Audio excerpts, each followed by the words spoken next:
Hi everyone, and welcome back to Mission 1820 and this week's episode of Have You Ever Wondered? If you're just joining us, we are in a new series called Books of the Bible, where we are giving introductions into each book of the Bible in just 5 minutes or less. So, without further ado, let's get to this week's book.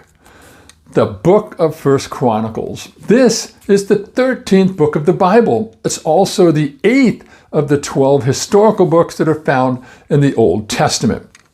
The books of 1st and 2nd Chronicles, they cover the same period of Jewish history as is found in the books of 2nd Samuel all the way through the book of 2nd Kings, but they're done through different perspectives. Now, this is much the same way as when you read the 4 Gospels. They tell the story of Jesus from 4 very different perspectives.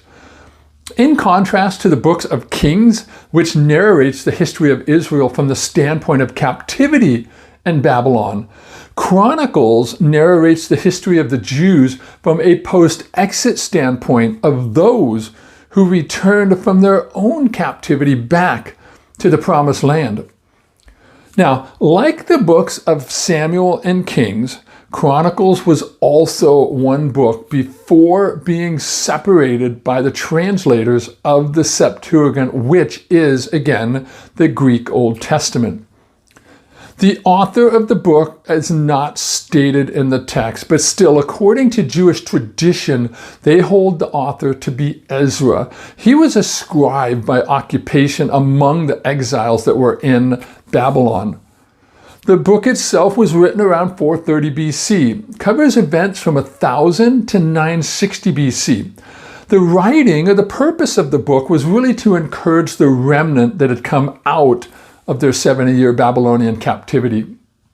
The book itself can be divided into 2 sections. The first being the royal line of David, which begins with Adam, and it runs through the genealogies of Israel. This is found in chapters 1 through 9, and these cover well over 1,000 years of time.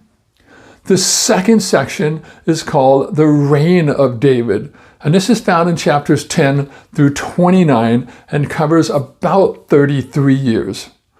This section of the book is really just a review beginning from King Saul's death by the Philistines through the reign of King David, including his preparation for the building of the new temple, which his son Solomon will eventually build during his reign as king. The entire book of 1 Chronicles, much like the second book of Samuel, is fully dedicated just basically to the life of David. And because of this, there's really only 2 main people in the book, and they are David and his son Solomon. But some of the events that you're going to read about are going to include the ascension of David to king. You're going to read about the acquisition of the ark, the victories, the many victories of David, as well as the preparation for the building of the temple. For some of the key places, you'll read about Hebron, Jerusalem, which King David attacked and eventually captured. And you'll read about Kiriath Jearim. This is where the Ark of the Covenant was captured by the Philistines. The book of 1 Chronicles, it vividly illustrates the importance of maintaining a relationship with God. But fair warning, the genealogies in chapters 1 through 9, they are hard to get through. But they are important to read as they do show the racial heritage of the Jews, and they also contain the spiritual heritage for every believer. And we can take comfort in knowing that who we are and what we do is written forever in God's mind.